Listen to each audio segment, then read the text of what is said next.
साथ में ले ही आए चलते चलते। देखिए बच्चों, हाँ, आज अपना पहली क्लास है भाई। अब क्लास फर्स्ट है। क्लास, अब मैं कभी भी पीछे, RPC school lecturer,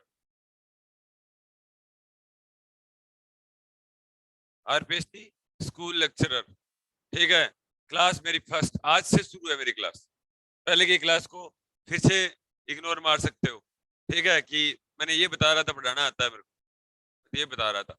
class first, और पहला ही टॉपिक है, लिख लीजिए ऊपर बच्चों, ऊपर पहला टॉपिक लिखिए, फिजिकल मेजरमेंट।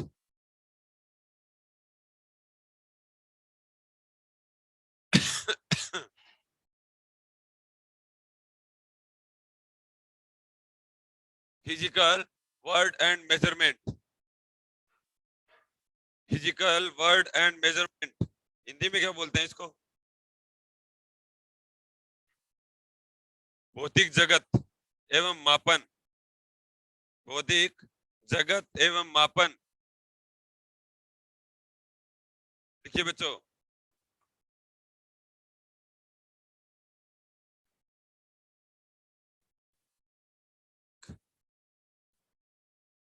जगत एवं,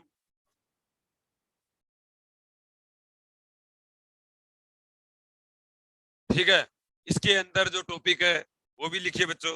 पहला है fundamental and derive quantities, fundamental and derived quantities,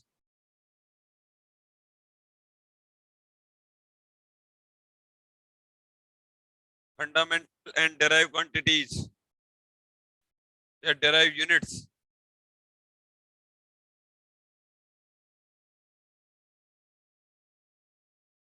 fundamental मूल, मूल या आधार राशियां,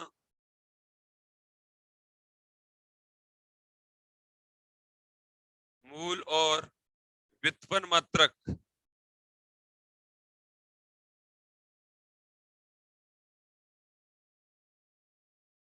मूल और व्युत्पन्न मात्रक, सिस्टम ऑफ यूनिट्स, ये कॉपी के ऊपर ही बोले, system of units. System of units का मतलब क्या होता है? मात्रक पद्धतियां, मात्रक पद्धतियां। तीसरा लिखिए, dimension formula and dimensional equation,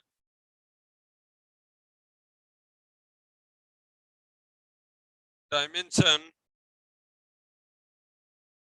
formula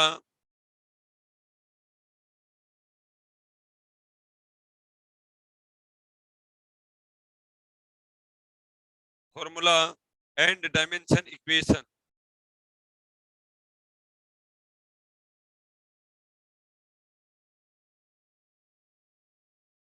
dimensional equation, इसको क्या बोलते हैं? कोई बोलेगा क्या?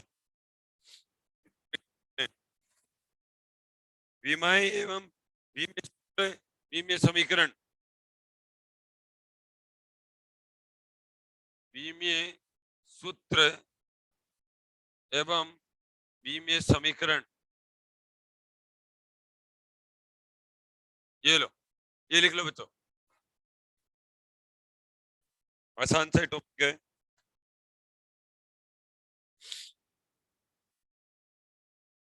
क्या कह रहे हो?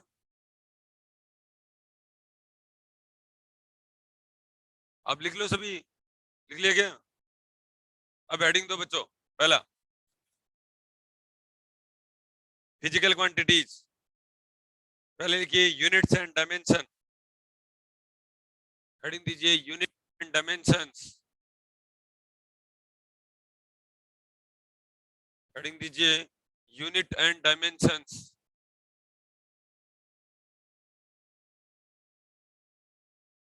देखिए, अभी ये चीजें पढ़नी आसान हो जाएंगी, हो जाएंगी ना, क्योंकि अब काफी बड़े हो गए तुम लोग। 11वीं क्लास में तो क्या नाम है, थोड़े आप वो थे, बच्चे थे। हाँ, यूनिट एंड डायमेंशन, और उसमें भी लिखिए सबसे पहले फिजिकल क्वांटिटीज, भौतिक राशियां, मात्रक एवं विमाएं, मात्रक एवं विमाएं, मात्रक एवं विमाएं। पहला पॉइंट लिखिए अब, फर्स्ट लिखिए फिजिकल क्वांटिटीज, फिजिकल क्वांटिटीज, भौतिक राशियां, भौतिक राशियां, फिजिकल क्वांटिटीज, भौतिक राशियां। लिखिए वे सभी राशियां, वे सभी राशियां जो भौतिकी के नियमों की व्याख्या करने के लिए प्रयोग में ली जाती हैं, प्रयोग में ली जाती हैं। देखिए वे सभी भौतिक राशियां, वे सभी भौतिक राशियां जो भौतिकी के नियमों, जो भौतिकी के नियमों की व्याख्या करने के लिए प्रयोग में ली जाती हैं, भौतिक राशियां कहलाती हैं। All the quantities which are used to describe, all the quantities which are used to, which are used to describe the, describe the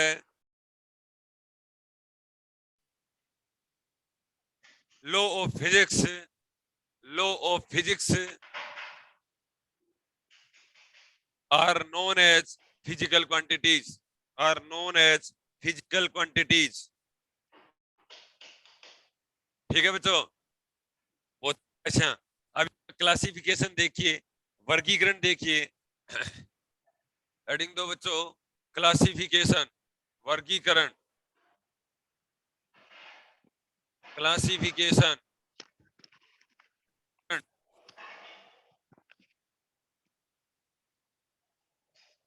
देखिए बच्चों, एक तो होता है दिशात्मक गुणों के आधार पर, दिशात्मक गुणों के आधार पर, दिशात्मक गुणों के आधार पर, दिशात्मक गुणों के आधार पर, based on their, based on their directional properties, based on their, based on their, hello,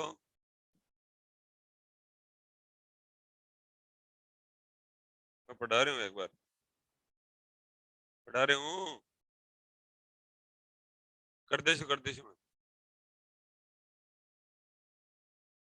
Based on their directional quantities,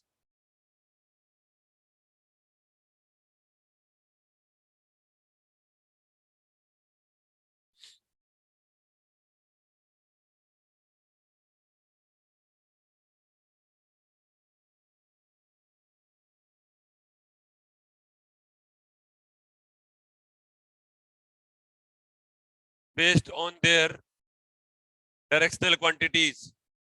दूसरा लिखिए based on their dependency, based on their dependency,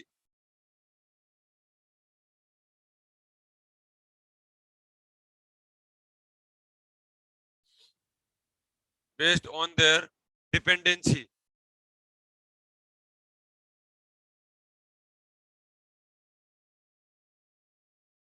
निर्भरता के आधार पर, निर्भरता के आधार पर, निर्भरता के आधार पर। अब देखिए बच्चों, दिशात्मक गुणों के आधार पर भी फिजिकल क्वांटिटी दो प्रकार की हो जाएंगी। एक होगी स्केलर,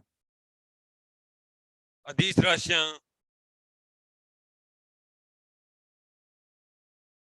अदिश, और वेक्टर राशि, वेक्टर सदिश,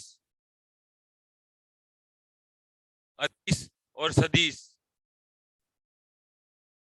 और दिशात्मक गुणों के आधार पर, दिशात्मक गुणों के आधार पर दो प्रकार की हो गई, निर्भरता के आधार पर दो प्रकार की हो जाएंगी। एक है मूल राशियां या आधार राशियां, मूल या आधार राशियां, मूल या आधार राशियां, मूल या आधार राशियां, इसको अपन बोलते हैं इंग्लिश में फंडामेंटल और बेस क्वांटिटीज, फंडामेंटल और बेस क्वांटिटीज, फंडामेंटल और बेस क्वांटिटीज, मूल या आधार राशियां। और दूसरा है व्युत्पन्न राशियां, व्युत्पन्न राशियां, derive quantities, derive physical quantities.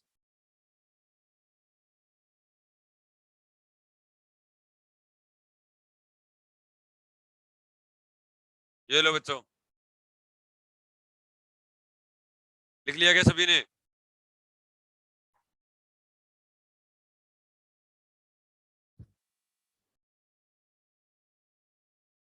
अच्छा, कुछ बच्चे कह रहे हैं कि हमने पढ़ाया है 3 साल 5 साल, तो जब बच्चों को पढ़ाते हो तो आपको हाँ की जरूरत नहीं पड़ती क्या? बच्चों बोलो हाँ, समझ में आया कि नहीं आया, या आपकी तरह ऐसे बैठे रहते हैं?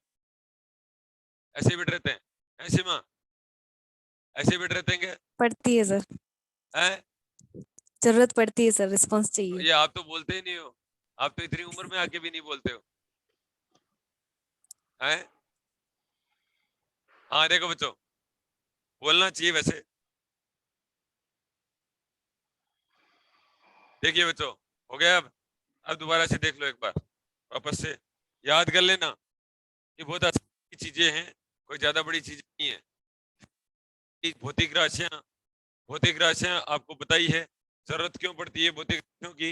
जो भौतिकी के नियमों की व्याख्या करने के लिए जिन फिजिकल क्वांटिटीज की अपन को जरूरत पड़ती है उनको अपन क्या कहते हैं? भौतिक राशियां कहते हैं। भौतिकी के नियमों की व्याख्या करने के लिए, ठीक है, जो राशियां प्रयोग में ली जाती है उनको अपन क्या कहते हैं? भौतिक राशियां कहते हैं, फिजिकल क्वांटिटीज कहते हैं। एक इनका क्लासिफिकेशन दो टाइप से हो जाएगा, based on their directional quantities, दिशात्मक गुणों के आधार पर एक स्केलर हो जाएगा, एक वेक्टर हो जाएगा, निर्भरता के आधार पर एक मूल राशियां हो जाएगा और एक क्या हो जाएगा? व्युत्पन्न राशियां हो जाएगा। याद हो गया क्या? ठीक है, देखो बच्चों, अब हेडिंग दीजिए, स्केलर और वेक्टर की बात कर लेते हैं। हेडिंग दीजिए स्केलर, ये तो आप जानते ही हो, स्केलर्स जानते हो ना? लिखिए, वे भौतिक राशियां जिनमें केवल एम्पलीट्यूड होता है परंतु दिशा नहीं। वे भौतिक राशियां, जल्दी जल्दी लिखिए बच्चों, यहाँ पर ज्यादा टाइम खर्च नहीं करना। वे भौतिक राशियां जिनमें केवल परिमाण होता है, वे भौतिक राशियां जिनमें केवल परिमाण होता है परंतु दिशा नहीं, अदिश राशियां कहलाती हैं। अदिश राशियां कहलाती हैं। लिखिए बच्चों, the physical quantities which have only magnitude, physical quantities which have only magnitude but no direction, are called scalar quantities, are called scalar quantities. Example लिखिए बच्चों, एग्जाम्पल लिखिए, मास, डेंसिटी, वॉल्यूम, टाइम, द्रव्यमान, घनत्व, आयतन, समय, द्रव्यमान द्रव्यमान, आयतन, समय और घनत्व, मास, वॉल्यूम, टाइम और डेंसिटी। मास, वॉल्यूम, टाइम, डेंसिटी, मास, वॉल्यूम, टाइम, डेंसिटी।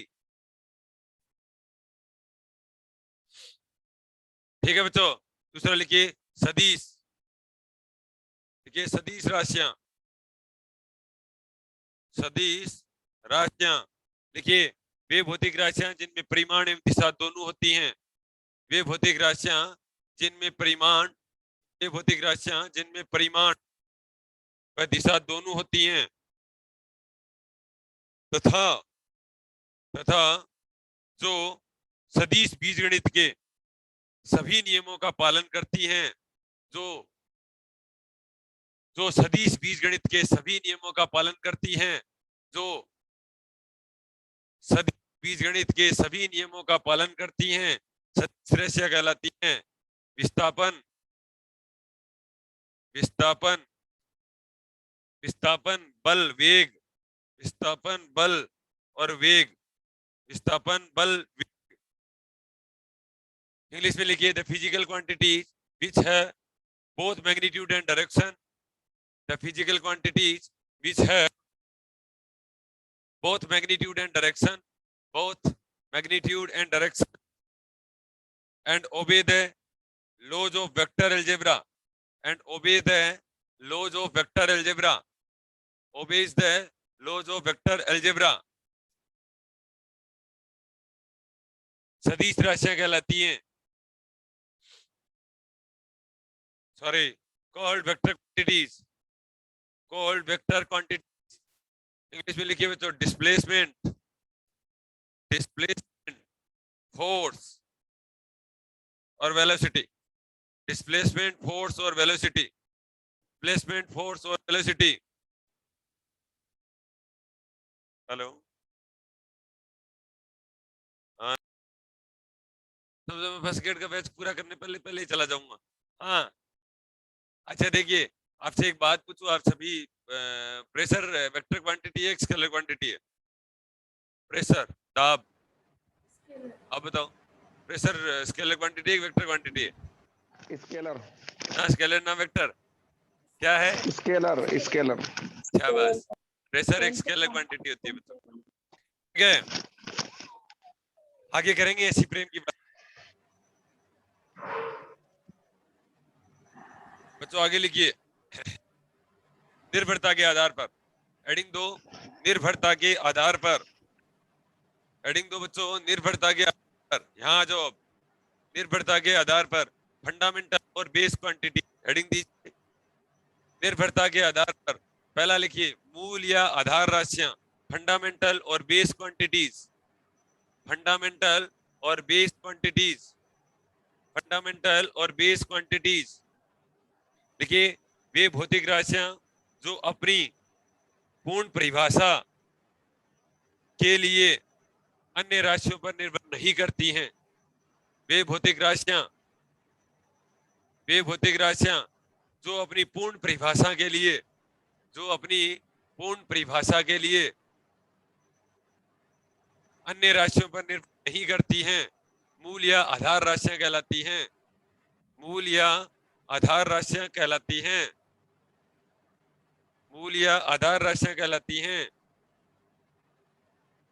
इसमें लिखिए बच्चों the quantities which do not depend upon other quantities for their complete definition, the quantities which do not, the quantities which do not depend upon other quantities, depend upon other quantities, depend upon other quantities for their complete definition, for their complete definition, for their complete definition, for their complete definition are known as fundamental base quantities, fundamental और base quantities।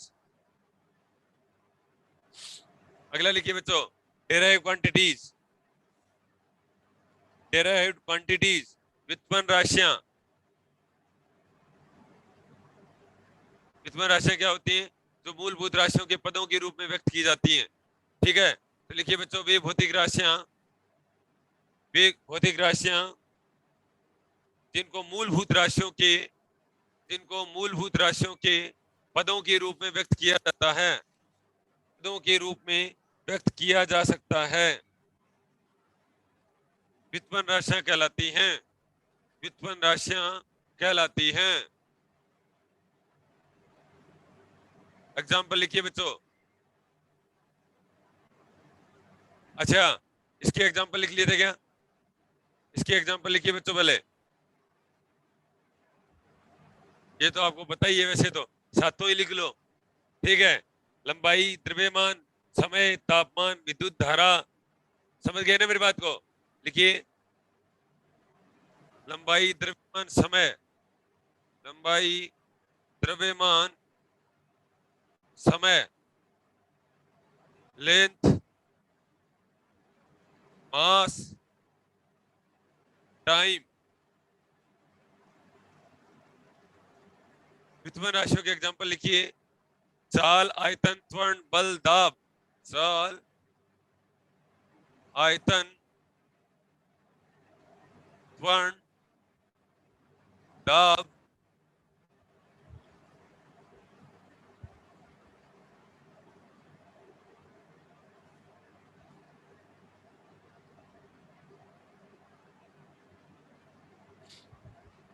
चलिए बच्चों, हो गया। अब यहां तक समझ में आया सब बच्चों के? अब बोलो, एक बार रिवाइज कर लो, एक बार सभी बच्चे रिवाइज कर लो भाई। मैं एक सवाल करवा रहा हूं आपसे, जल्दी करो। देखिए, अपन ने दोबारा से देखो बच्चों, चलो आज तुम वो चाहे तो पिला ही नहीं रहे मेरे को, यहाँ पर जो बनती है थोड़ी देर में तुम काम करना ही बंद कर दोगे। हाँ, फिजिकल क्वांटिटीज, भौतिक राशियां, मात्रक। अब बोलो, सबसे पहले भौतिक राशियां हो गया, फिजिकल क्वांटिटीज। फिर इनका क्लासिफिकेशन दिशात्मक गुणों के आधार पर। बाद में बोलो निर्भरता के आधार पर। बाद में बोलो अदिश एवं स्केलर। उसके बाद बोलो मूल एवं आधार राशियां और व्युत्पन्न राशियां। मैं आपको एक सवाल दे रहा हूं, ठीक है, जिसके अंदर आपको पहचानना है कि कौन सी स्केलर है, कौन सी फिजिकल क्वांटिटी वेक्टर है, कौन सी मूल या आधार राशि है और कौन सी व्युत्पन्न राशि है। कर लें एक सवाल? ठीक है बच्चों, करो सवाल, खुद ही करना, फिर मुझे बताना। अरे कोई प्रॉब्लम है क्या बच्चों? बोलो। नहीं है। देखो बच्चों, पहला सवाल लिखिए। देखिए, विस्थापन, द्रव्यमान, विस्थापन, द्रव्यमान, विस्थापन, द्रव्यमान, बल, समय, चाल, बल, समय, चाल, बल, समय, चाल, वेग, त्वरण, दाब, वेग, त्वरण, दाब, कार्य और कार्य राशियों को निम्न के अंतर्गत, राशियों को निम्न के अंतर्गत, निम्न के अंतर्गत, निम्न के अंतर्गत वर्गीकृत करो, वर्गीकृत करो। वर्गीकृत, पहला है मूल और सदिश,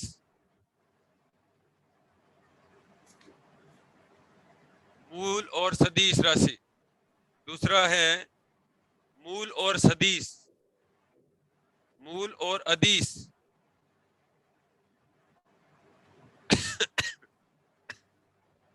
मूल और अदिश। तीसरा लिखिए बच्चों, व्युत्पन्न और अदिश, व्युत्पन्न और, व्युत्पन्न और अदिश, व्युत्पन्न और अदिश। चौथा लिखिए व्युत्पन्न और सदिश।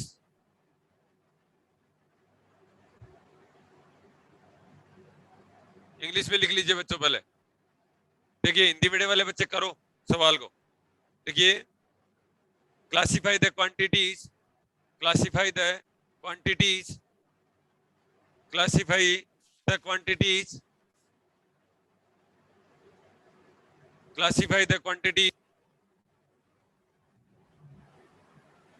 Displacement, displacement, mass, mass, force, time, speed, velocity, acceleration, acceleration, pressure and work, and work under the following categories. Under the following categories. पहला लिखिए बच्चों, बेस और वेक्टर, बेस एंड वेक्टर। दूसरा लिखिए base and scalar, base and scalar. तीसरा लिखिए derive and scalar, derive scalar. चौथा लिखिए derive and vector, derive and vector.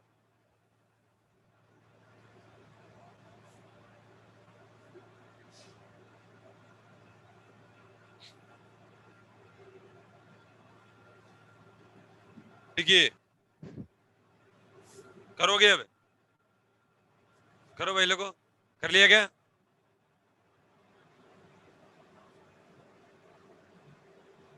अब देखिए बच्चों, अच्छा तुम्हारे को थोड़ा बहुत भी अगर पता हो, देखो एक तो बेस और सदिश होना चाहिए, पहला काम तो बेस क्वांटिटी भी होनी चाहिए और वो क्या होनी चाहिए, सदिश भी होनी चाहिए। ठीक है, तो मेरे हिसाब से विस्थापन को लॉक किया जाए। क्या लॉक किया जाए? विस्थापन को लॉक किया जाए। हो जाएगा बच्चों? डिस्प्लेसमेंट, फोर्स को सर, क्या कह रहे हो? बल को भी, बल को क्यों करेंगे? बल तो डिराइव क्वांटिटीज हो जाएगी, डेरिवेटिव। डिराइव हो जाएगी ना बच्चों। सर इसका में- आंसर 4 होगा, व्युत्पन्न और सदिश, डिराइव एंड वेक्टर। हाँ तो देखिए पहला एक एक करके चलते हैं बच्चों। देखो पहले बोला मूल और सदिश, विस्थापन हो जाएगा, हो जाएगा ना। दूसरा लिखिए मूल और अदिश, तो क्या क्या हो जाएगा? द्रव्यमान और समय, द्रव्यमान और समय हो जाएगा बच्चों इसके अंदर, द्रव्यमान और समय। मास और टाइम हो जाएगा, मास और टाइम हो जाएगा बच्चों। यहाँ डिस्प्लेसमेंट हो जाएगा, डिस्प्लेसमेंट। क्या कह रहे हो? चाल डिराइव में आएगा ना। ठीक है, अब देखो व्युत्पन्न और अदिश, व्युत्पन्न और अदिश, चाल दाब और कार्य, चाल दाब और कार्य। पूछो क्यों? देखो आप बच्चों ऐसे ही लिख लिया करो, अब थोड़े बड़े हो गए ना आप लोग, अरे थोड़े बड़े हो गए ना। चाल speed equal to distance upon time, distance upon time. ठीक है, ये देखो डिस्टेंस और टाइम के कॉम्बिनेशन से बन रहा है, इसलिए डिराइव क्वांटिटीज है। ठीक है, तो फंडामेंटल क्वांटिटी से मिलकर बने। ठीक है, तो फंडामेंटल क्वांटिटी से मिलकर बने। तेरे कॉलेज का पेपर कैसा हुआ? दूसरा दाब, pressure equal to force per unit area होता है बच्चों, फोर्स पर यूनिट एरिया होता है। ठीक है, फोर्स पर यूनिट एरिया होता है, ऐसे ही है अजय। हाँ देखो बच्चों, और work done W equal to कितना होता है बच्चों? F dot ds। ठीक है, बल इंटू विस्थापन, बल इंटू विस्थापन। तो ये सारी की सारी क्या हो जाएंगी? व्युत्पन्न राशियां हो जाएंगी। और अदिश भी है, चाल एक अदिश राशि है, दाब एक अदिश राशि है, और कार्य भी एक अदिश राशि है। देखो ये देखो बच्चों, ये वाला ये एक स्केलर क्वांटिटीज है, क्योंकि दो वेक्टर का डॉट प्रोडक्ट हो रहा है, दो वेक्टर का क्या हो रहा है? डॉट प्रोडक्ट हो रहा है, इसलिए ये स्केलर क्वांटिटीज है। Force equal to pressure equal to force per unit area. वैसे आपने नाम सुना होगा, आपने नाम सुना होगा प्रतिबल। आपने नाम क्या सुना होगा? प्रतिबल। प्रतिबल 3 प्रकार का होता है। ठीक है, प्रतिबल कितने प्रकार का होता है? 3, और उनमें से एक प्रकार ये भी होता है। ठीक है, अब प्रेशर की एक ही डेफिनेशन होती है, force per unit area, force per unit area. तो एक ही डायरेक्शन से इसको क्या किया जा रहा है? डिफाइन किया जा रहा है। इसके मतलब इसकी डायरेक्शन फिक्स हो गई है। ठीक है, समझ में आ गया बात? तो इसलिए ये स्केलर क्वांटिटीज होती है। स्पीड तो आपको बताइए, समझ में आ गया? देखिए ये ध्यान भी रखना भाई, गलती कराते हैं बहुत बार बच्चे, चाल दाब और कार्य अदिश राशियों में आते हैं। ठीक है, अगला देखिए सदिश राशि में। अब बताओ बल वेग और त्वरण, अरे बोलो, बल वेग और त्वरण। ठीक है, बल वेग और त्वरण। अब एक कोई डाउट बोलो बच्चों, बल, वेग और त्वरण। अब डाउट बोलो बच्चों। अच्छा ऐसे लिख लिया करो, F बराबर ma और v इक्वल टू वेग, चाल बराबर दूरी बटा समय, ठीक है। Displacement upon time, displacement upon hello time, और हेलो सर। A बराबर F/m। बोलो बच्चों। Hello sir. हाँ जी बोलो। सर जिनके माइक ऑन है उनको बोलिए प्लीज ऑफ करे, डिस्टरबेंस होता है हाँ सर। हाँ बिल्कुल बोल सही रहा हूँ बात तभी बोल रहे ऑन हो। करे। हाँ भाई देखो, आप हैंड राइज करें, ठीक है, जब आपको कोई प्रॉब्लम पूछनी हो तो।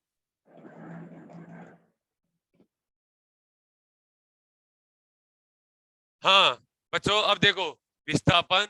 अब बताओ ये हुआ, एक बार कॉपी में दोबारा से याद कर लो आप। पहले लिखो, पहले बोलो भौतिक राशियां, पहले बोलो भौतिक राशियां जो भौतिकी के नियम। अच्छा मेरे साथ साथ बोलो आप एक बार मेरे साथ साथ, ठीक है। भौतिक राशियां जो भौतिकी के नियमों की व्याख्या करने के लिए प्रयोग में ली जाती है, ठीक है, वो भौतिक राशियां कहलाती है। समझ में आ गया। दूसरा भौतिक राशियों का वर्गीकरण, ठीक है, एक दिशा के गुणों के आधार पर, based on their directional quantities और बेस्ड ऑन देयर डिपेंडेंसी, निर्भरता के आधार पर। तो निर्भरता के आधार पर मूल राशियां और व्युत्पन्न राशियां, ठीक है, और वो हो जाएंगी स्केलर और वेक्टर हो जाएंगी, अदिश और क्या हो जाएंगी, सदिश। अदिश के बारे में तो आपको बताइए, जिसके पास ओनली क्या होता है, मैग्नीट्यूड होता है। सदिश क्या होता है, जो मैग्नीट्यूड और डायरेक्शन दोनों होते हैं और बीजगणित के नियमों का भी क्या करती है, पालन करती है, ठीक है, वो वेक्टर क्वांटिटीज कहलाएंगे। ट्राइंगल लो बोल सकते हो आप, ठीक है। और फिर आता है मूल राशियां, जो किसी और से मिलकर ना बनी हुई होती है, अपने पूरे फॉर्मूले का अंदर आप खुद ही दिखेगी, ठीक है, अपने फॉर्मूले के अंदर खुद ही दिखेगी ये, ठीक है, और कोई नहीं यूज होगा, ठीक है, अपना फॉर्मूला खुद ही बना लेती है, पूरा ही बना लेती है, ठीक है। उसको क्या बोलते हैं, फंडामेंटल क्वांटिटी। आप ये वर्ड समझो, फंडामेंटल। फंडामेंटल आपको पूछा भी जाएगा जब आप न्यूक्लियर पढ़ोगे ना, तो बताइए फंडामेंटल पार्टिकल्स कौन से हैं, इलेक्ट्रॉन्स, ठीक है, और आजकल तो पता नहीं मैं भूल गया, ठीक है, समझ में आ गया। फंडामेंटल गेट कौन से हैं, ठीक है। अब एक दिन एक बच्चा पूछ भी रहा था मुझे, फंडामेंटल गेट क्या होते हैं बच्चों। फंडामेंटल गेट क्या होते हैं कि जिनके कॉम्बिनेशन से पूरी दुनिया के गेट बनते हो, ठीक है, समझ में आ गया थी बात। जिनके कॉम्बिनेशन से पूरी दुनिया के, जैसे एंड गेट और गेट हो गया, जैसे क्या हो गया, एंड और हो गया, तो नोर और एंड से बनाया जा सकता है, ठीक है, दो नोर तीन एंड दो नोर से बनता है। समझ में आ गया, ठीक है। अब अपना सवाल हो गया, विस्थापन, द्रव्यमान, बल, समय, चाल, वेग, त्वरण, दाब, कार्य राशियों को निम्न के अंतर्गत वर्गीकृत कीजिए। मूल एवं सदिश राशि तो डिस्प्लेसमेंट बोलेंगे, मूल और अदिश तो द्रव्यमान एवं समय बोलेंगे, व्युत्पन्न और अदिश राशियां चाल, दाब और कार्य होंगी। व्युत्पन्न और सदिश, पहले तो व्युत्पन्न होना चाहिए, उसके बाद सदिश भी होना चाहिए। व्युत्पन्न होना चाहिए, अदिश होना चाहिए, मूल होना चाहिए, अदिश होना चाहिए, और मूल भी होना चाहिए और सदिश। और का मतलब समझते हो, ऑल्सो, ठीक है, कि ये भी होना चाहिए, अदिश भी होना चाहिए, ठीक है बच्चों। अब हेडिंग दीजिए, यूनिट्स ऑफ फिजिकल क्वांटिटीज, भौतिक राशियों के मात्रक। हेडिंग दीजिए बच्चों, भौतिक राशियों के मात्रक।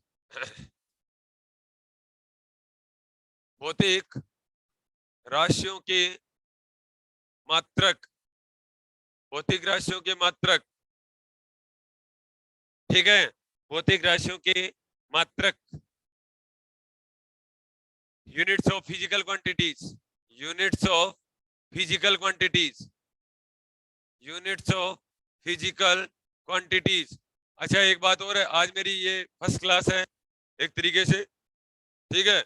आप ऐसे मान लेना, इतने दिनों तक तो मैं डेमो दे रहा था, अब डेमो हो गया है ना, ठीक है, पढ़ाना तो मेरे को आता है, ठीक है। अब आप फीस जमा करा देना, और फीस जमा कराने के बाद में मैं स्टोर में ऐड कर दूंगा, और स्टोर में ऐड करने के बाद में मैंने 30 क्वेश्चन की वो बनाई है, डीपीपी बनाई है, फर्स्ट डीपीपी, जो ये आज बोर्ड पे मैंने सबसे पहले जो लिखा था ना, उनकी मैंने डीपीपी बनाई है, ये वाला, ठीक है। ये टॉपिक आएंगे उसके अंदर, 30 सवालों की डीपीपी बनाई है, और इंग्लिश मीडियम और हिंदी मीडियम दोनों के अंदर, और वो मुझे कल सबमिट भी करवानी। कल मुझे क्या करवानी है, सबमिट भी करवानी है, वहां पर सबमिट हो जाती है, ठीक है, वहां पर आप सबमिट करवाएं। और टॉपिक ये रहेंगे fundamental derive quantities, system of units, dimension formula and dimensional equation, ठीक है, ये काम आप मुझे करके दें कल के कल में, ठीक है, समझ में आ गया। और इनके सॉल्यूशन भी मैं आपको दूंगा, ठीक है, जैसे ही आप करके ले आओगे तुरंत मैं सॉल्यूशन अपलोड कर दूं, समझ में आ गया। और रोज 30 क्वेश्चन की आप मिलेगी जो टॉपिक में पढ़ाऊंगा वो, ठीक है, समझ में आ गया। तो जो है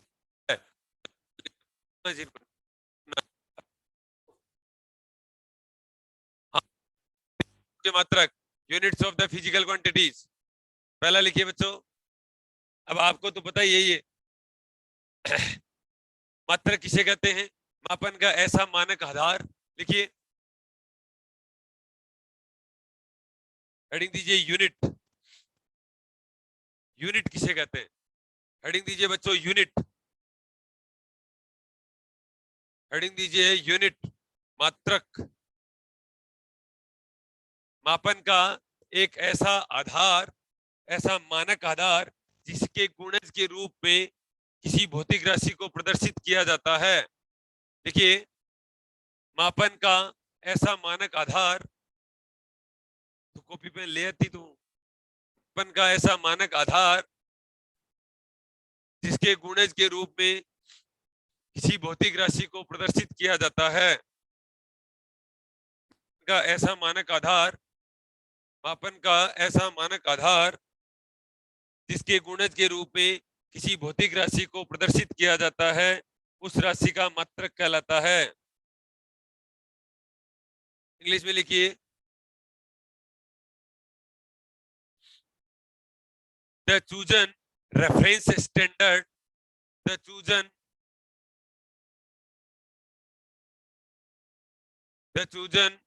reference standard of measurement, reference standard of measurement in multiples of which, in multiples of which, in multiples of which a physical quantity is expressed, a physical quantity is expressed, is called the units of the quantity, the units of the quantity।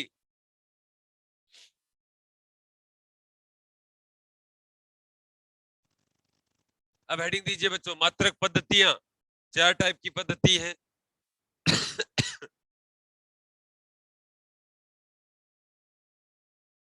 मात्रक पद्धतियां, मात्रक पद्धतियां system of units,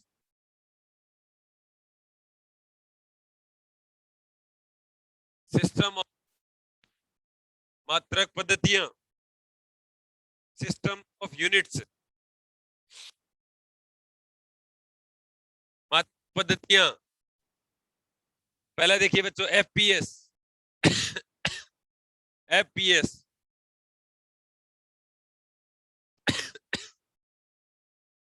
या British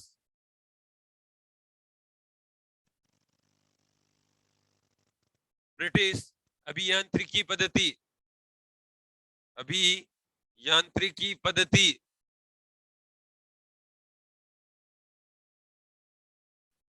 British अभियांत्रिकी पद्धति या FPS.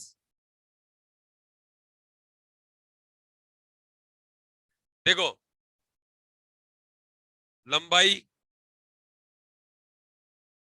पहली बात लंबाई, दूसरी बात द्रव्यमान, और तीसरी बात समय। लंबाई, द्रव्यमान और समय को किसमें लिखा जाता है, वही एफपीएस कहलाएगा। तो लंबाई, द्रव्यमान और समय मूल राशियां हैं, ठीक, और इनके मूल मात्रक की फॉर्म में लिखा है। लंबाई को फुट में, लंबाई को फिट में, फुट में, दूसरा द्रव्यमान को पाउंड में, पाउंड में एलबी, आईबी, आईबी और सेकंड स्मॉल एस, ये लिखा जाता है। FPS। लिख लीजिए बच्चों, इस पद्धति में लंबाई, द्रव्यमान व समय मूल राशियां हैं। इस पद्धति में लंबाई, द्रव्यमान व समय मूल राशियां हैं और इनके मूल मात्रक क्रमशः फुट, पाउंड और सेकंड हैं। ये लिख लीजिए बच्चों, इंग्लिश में लिखिए एपीएस और ब्रिटिश इंजीनियरिंग सिस्टम। एपीएस और ब्रिटिश इंजीनियरिंग सिस्टम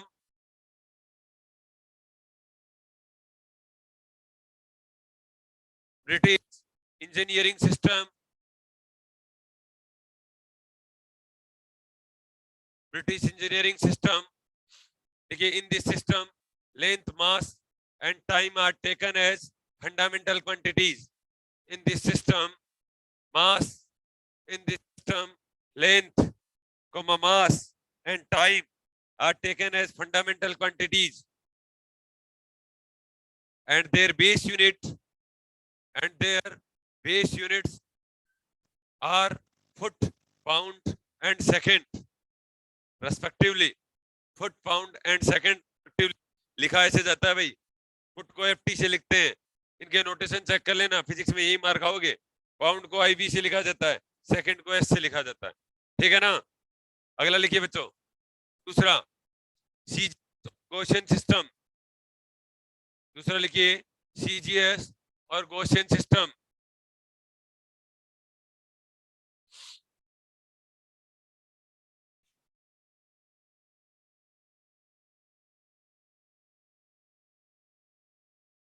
सीजीएस या गॉसियन पद्धति, सीजीएस या गॉसियन पद्धति। बहुत ही सेंस की बात होगी ये भी, अरे हो जाएगी ना, सेंटीमीटर, ग्राम और सेकंड हो जाएगा।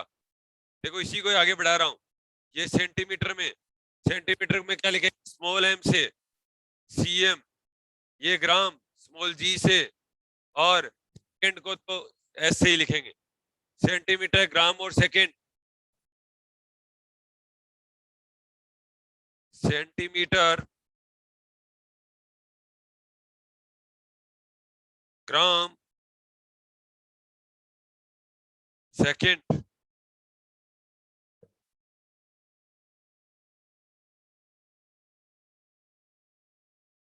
आप ऐसे वापस से लिख सकते हो अगर लिखना चाहो तो, वैसे कोई जरूरत नहीं है, ठीक है। इस पद्धति में लंबाई, द्रव्यमान, समय मूल राशि है और उनके मूल मात्रा क्रम से सेंटीमीटर, ग्राम और सेकंड है। ये लिखने की जरूरत नहीं है, नहीं है ना, ठीक है। अरे लिखने की जरूरत नहीं है ना ये, ठीक है बच्चों। अगला लिखिए तीसरा, एमकेएस। तीसरा लिखिए बच्चों एमकेएस।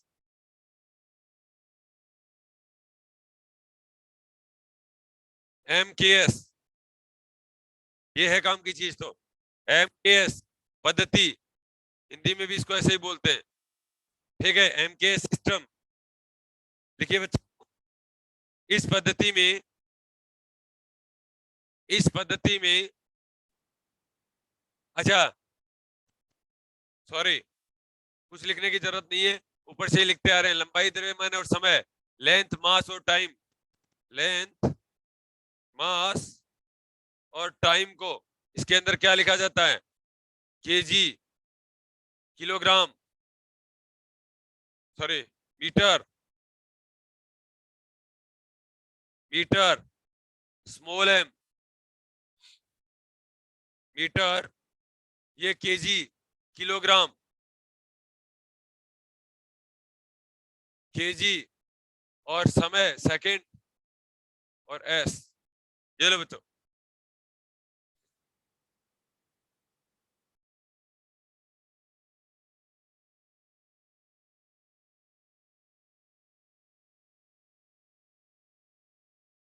समझ गए मेरी बात को।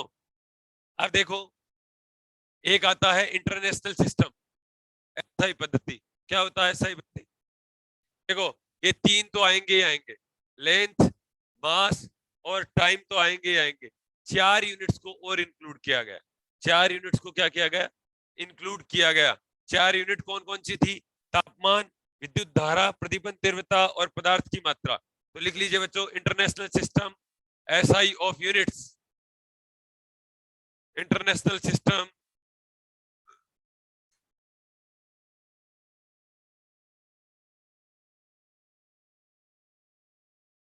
इंटरनेशनल सिस्टम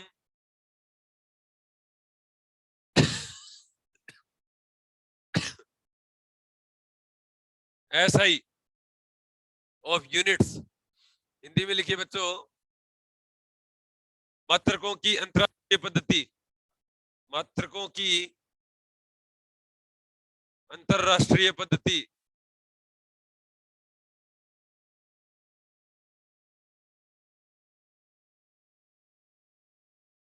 मात्रकों की अंतरराष्ट्रीय पद्धति लिखिए, यह पद्धति एमकेएस पद्धति का संशोधित रूप है। यह पद्धति एमकेएस पद्धति का संशोधित एवं परिवर्धित रूप है। संशोधित एवं परिवर्धित रूप है, इसलिए इसे परिमेय एमकेएस पद्धति भी कहते हैं। परिमेय एमकेएस पद्धति भी कहते हैं।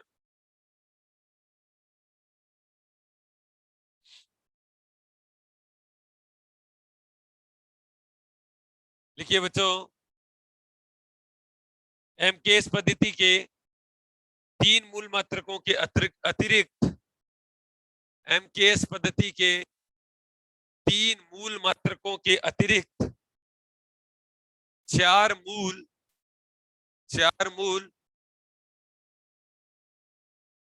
व 2 पूरक मात्रक भी इस पद्धति में शामिल किए गए।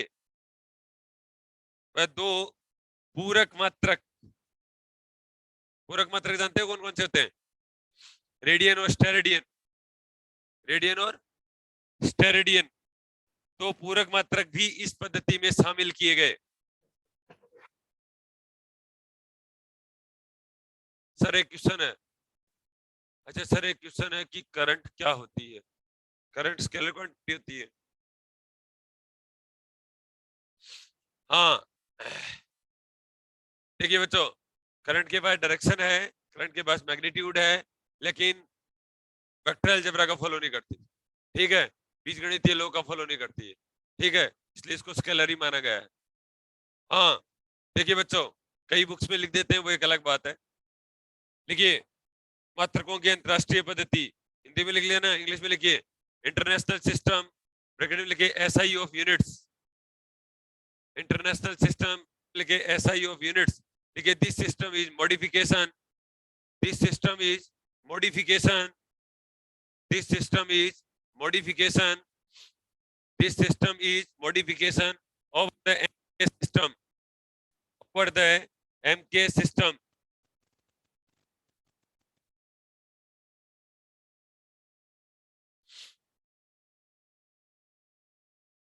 So it is also known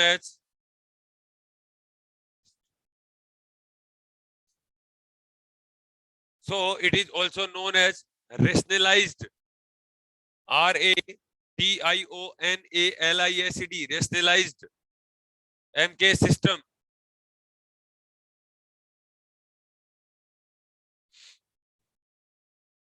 Full stop. देखिए, besides the 3 base units, besides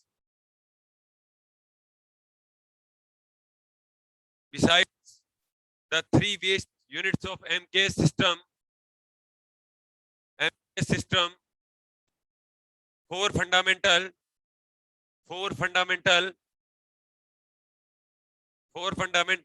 and 2 supplementary, 2 supplementary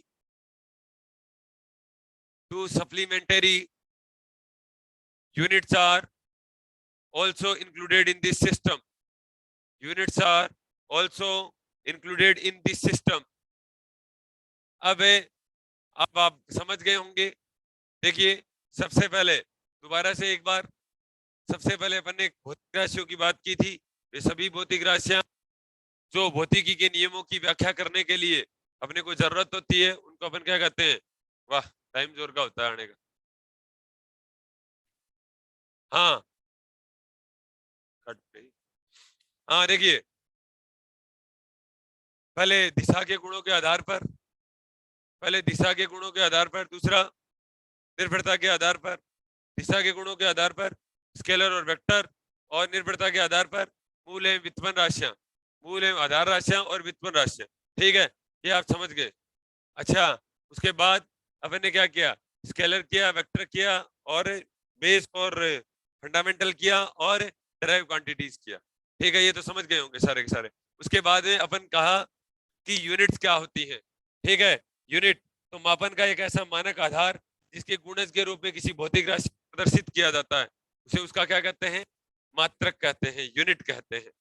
ठीक है, तो सबसे पहले अपन ने एफपीएस किया।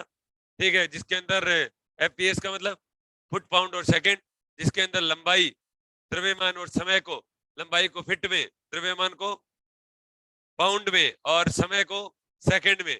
दूसरा एमकेएस, जिसके अंदर एमकेएस थोड़ा ना, सीजीएस, सेंटीमीटर की, ग्राम और second, MKS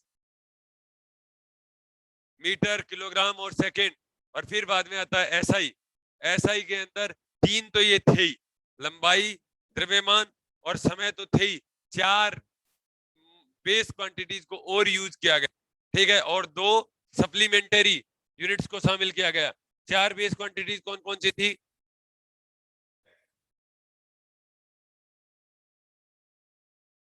amount of strength, तो लिख लीजिए बच्चों, वेरी मोस्ट इंपोर्टेंट। लिख लो अब, लिखिए, एसआई मूल राशियां एवं मात्रक। एसआई मूल राशियां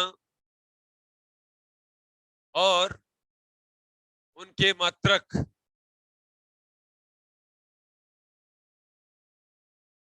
लिखिए, एसआई मूल राशियां और उनके मात्रक। इंग्लिश में लिखिए, SI base quantities, SI base quantities, SI base quantities and their units.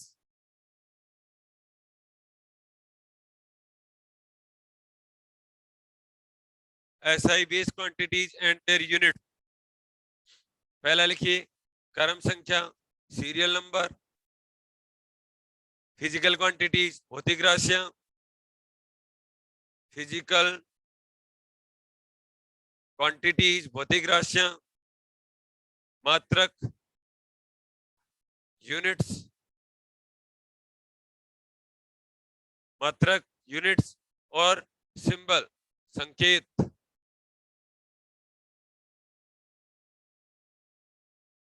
संकेत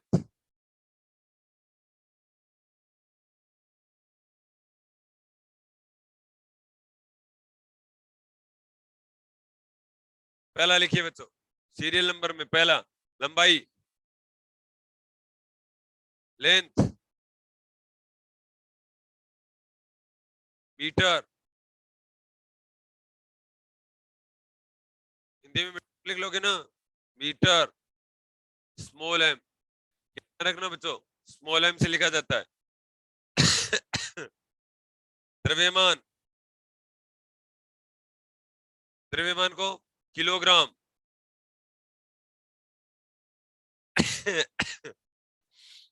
केजी, और सॉरी केजी,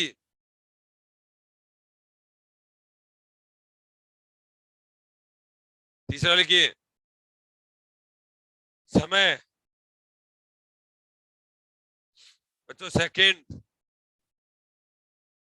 स्मॉल एस। कुछ बातें तो खुद भी लिख लोगे ना। द्रव्यमान को मास, अरे लिखोगे नहीं लिखोगे? मास, टाइम, सेकंड। चौथा लिखिए बच्चों, तापमान, टेम्परेचर।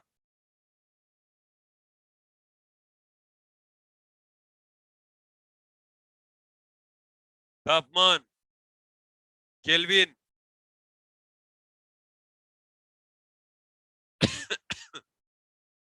केल्विन, और कैपिटल के से लिखते हैं बच्चों, एक तो ये ध्यान रखना। 5,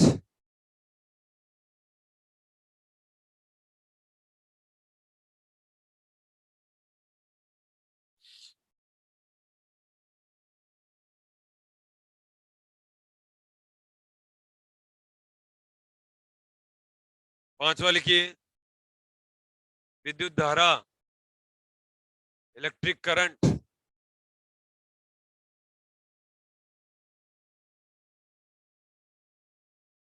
इलेक्ट्रिक करंट, विद्युत धारा, एम्पियर, एम्पियर, कैपिटल ए,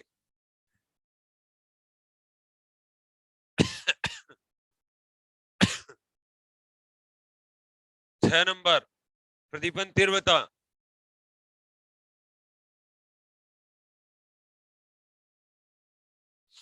ल्यूमिनियस इंटेंसिटी,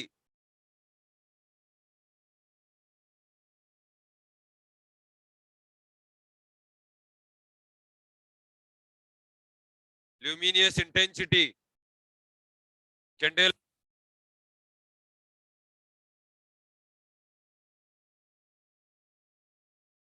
कैंडेला, सीडी,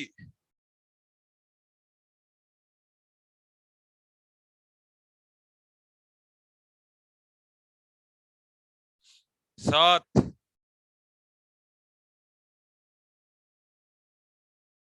सात लिखिए बच्चों, पदार्थ की मात्रा,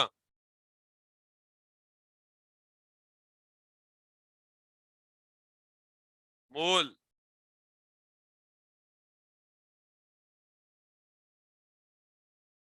पदार्थ की मात्रा, अमाउंट ऑफ सब्सटेंस,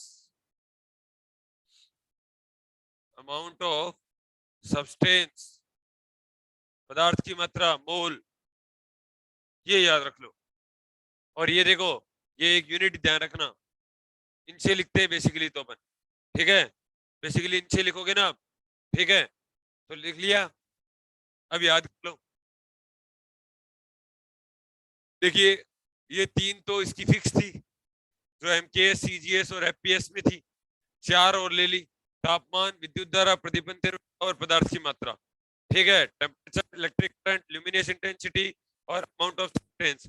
और 2 इसने ये थे सप्लीमेंटरी यूनिट्स लिए थे, जिनको रेडियन और स्टेरेडियन बोलते हैं, ठीक है, तो इनके अलावा लिखते हो, इनके अलावा लिख लीजिए बच्चों,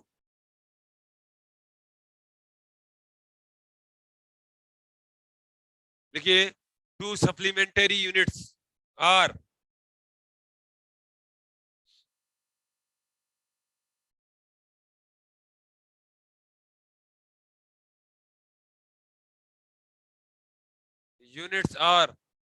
radian and steradian, radian and steradian, लिखिए पूरक मात्रक,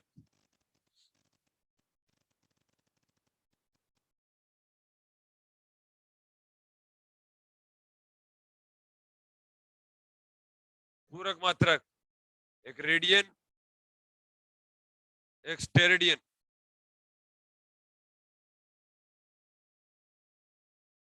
स्टेरेडियन, ठीक है। रेडियन किसके लिए होता है? प्लेन के लिए। स्टेरेडियन किससे के लिए होता है? 3D के लिए, ठीक है। हो जाएगा बच्चों यहां तक?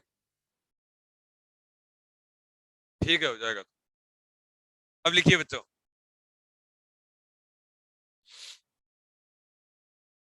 क्या करें? कॉम्प्लीमेंट्री कहाँ होता है? सप्लीमेंट्री होता है, फिर प्रैक्टिकल यूनिट्स होता है, इम्प्रॉपर यूनिट्स होता है, ठीक है।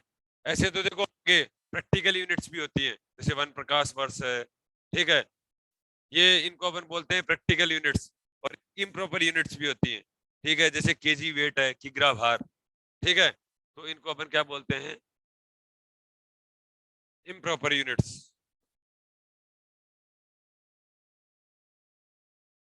अब बोलो यहां तक। ये मात्र के प्रकार, ब्रैकेट में लिखिए स्तंभ ए, स्तंभ ए का उनसे संबंधित, का उनसे संबंधित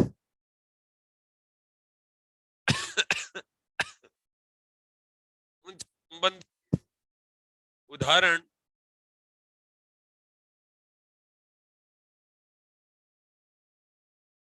ब्रैकेट में लिखिए स्तंभ कैपिटल बी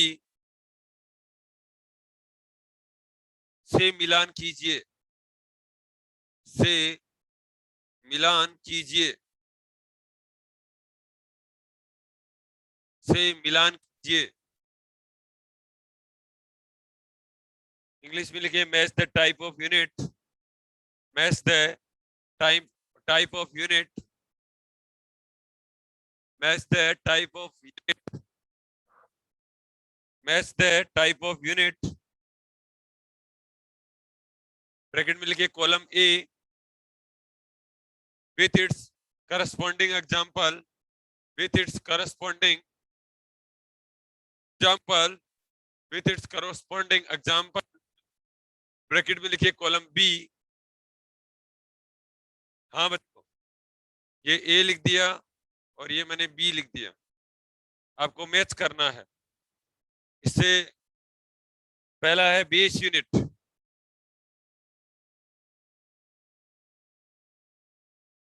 हिंदी में लिख लीजिए मूल मात्रक, मूल मात्रक।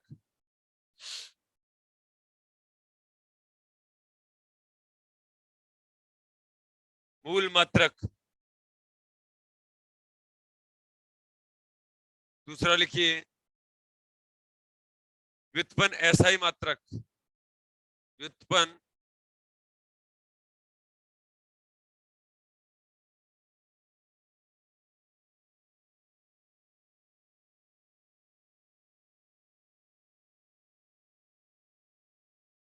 ऐसा ही मात्रक, व्युत्पन्न ऐसा ही मात्रक। तीसरा लिखिए अनुपयुक्त मात्रक,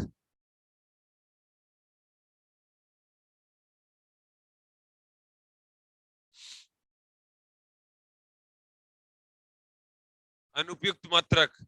चौथा लिखिए बच्चों प्रायोगिक मात्रक, प्रायोगिक मात्रक। पांचवा लिखिए पूरक मात्रक, पूरक मात्रक। Base units, derive units,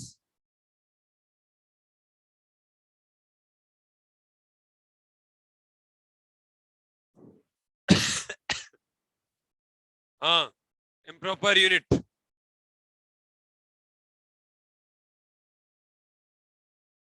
improper experimental unit,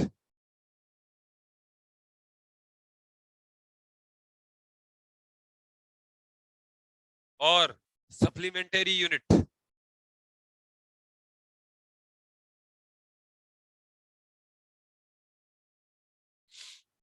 supplementary unit. अब मैं कॉलम बी लिख रहा हूं बच्चों, जिससे आपको मैच करना है न्यूटन,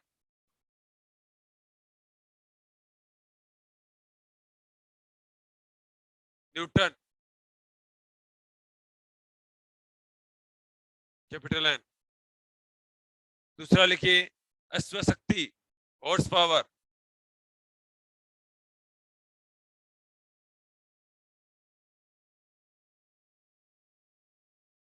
एचपी।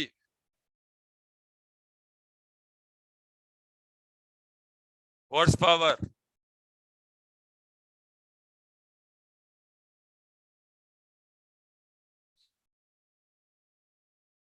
तीसरा लिखिए किग्रा भार,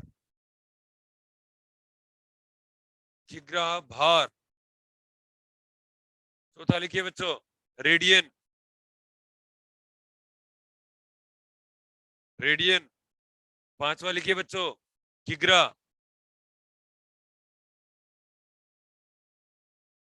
किग्रा। अच्छा अब जैसे सपोज करो बच्चों, हाँ KG, radian, KG weight, KG weight, horse power, newton. English में लिख लिया होगा, इंग्लिश में ये लिख लो, capital N, HP, KG weight, radian और केजी, ये लिख लो। ठीक है, यूनिट यूनिट लिख लो ना। अब बताओ, अब जैसे सपोज करो आपको, ठीक है, तो मैचिंग कैसे करोगे आप? जैसे सपोज करो आप इम्प्रॉपर यूनिट और एक्सपेरिमेंटल यूनिट के बारे में नहीं जानते, बाकी के बारे में आप बराबर। ठीक है, अब पहले तो बीएच यूनिट, बीएच यूनिट क्या होगी? केजी हो जाएगी। 1.5, अरे बोलो 1.5 जाएगा ना, मैं बोल ही नहीं रहा। 1.5। दूसरे बच्चों व्युत्पन्न मात्रक न्यूटन, 2.1, ये हो गया और ये हो गया। तीसरा, अब सप्लीमेंट्री यूनिट क्या हो जाएगी? रेडियन, तो 5 हो गया, 4। अब बच गया अपने पास में प्रायोगिक मात्रक और इम्प्रॉपर यूनिट। इम्प्रॉपर यूनिट में केजी वेट आता है, 4, 3 और बाकी बच गया क्या? क्या बच गया? प्रायोगिक मात्रक हॉर्स पावर में आता है। ठीक है, 4, 2। ओ तेरी, क्या कर रहे हो? 3, 3 आएगा। ये लो भाई, इसका क्या नाम मान लेते हैं, 3, 3 और 4 है 2। कर लो बच्चों।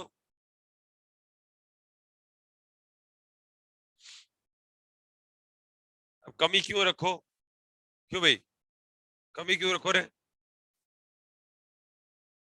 जब इतना ही करवा दिया तो अपना क्या जा रहा है? तो और करवा देते हैं। नोट देके लिख लो बच्चों।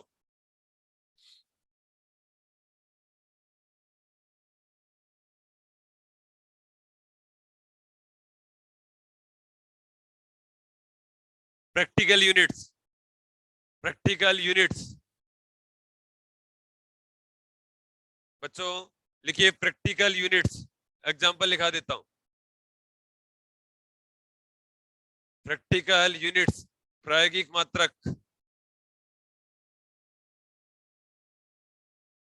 प्रायोगिक मात्रक, प्रैक्टिकल यूनिट्स। तो प्रैक्टिकल यूनिट में क्या आ जाएगा? बोलो, लाइट ईयर। पहली बात, कई बार पूछ ले तो, लाइट ईयर एक प्रकाश वर्ष। ठीक है, 1 माइल। देखिए बच्चों, इम्प्रॉपर यूनिट,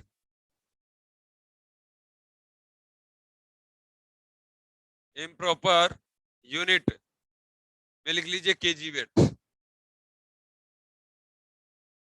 अनुपयुक्त मात्रक, अनुपयुक्त मात्रक, एक्सपेरिमेंट में, अच्छा एक्सपेरिमेंट या प्रायोगिक, प्रैक्टिकल बोला था ना मैंने। क्या कह रहे हो कि सर आपने क्या बोला था?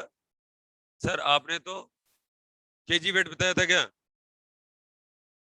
अच्छा अब बता रहा हूं, इम्प्रॉपर यूनिट में केजी वेट और प्रैक्टिकल में लाइट ईयर। यहां कब बताया? 1 मिनट देखना, मैंने क्या बताया? एक्सपेरिमेंटल यूनिट में क्या बताया? हॉर्स पावर ही तो बताया। सही तो किया है। और अनुपयुक्त मात्रक में ही तो आएगा ये केजी वेट। सही है बच्चों। प्रैक्टिकल यूनिट या प्रायोगिक मात्रक, इसको मैंने एक्सपेरिमेंट बोल दिया था। एक्सपेरिमेंट हटा दो, प्रैक्टिकल लिख दो। अब बोलो यहां तक।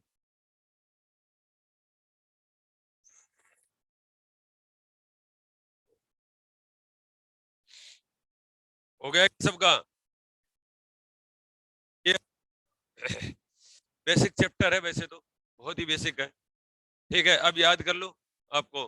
सबसे पहले तो, अच्छा देखो ऐसे सवाल होंगे नहीं सर अपने एक्सपेरिमेंट में पहले वैसे मौखिक तौर पर लाइट ईयर और केजी वेट, अच्छा गलती से बता दिया होगा, बात नहीं। अभी देखो बच्चों, केजी वेट इम्प्रॉपर यूनिट में बताया है, ठीक है। हाँ देखो बच्चों, अब एक बार रिवाइज कर लो, एक पार्ट आपका खत्म हो गया है, ठीक है। मूल मात्रक एवं मूल मात्रक, हाँ। अब अपना आता है विमाएं, ठीक है। क्या आता है? विमाएं। हेडिंग दो बच्चों। अरे सब बच्चों को समझ में आ रहा है क्या? पूनम समझ में आ रहा है?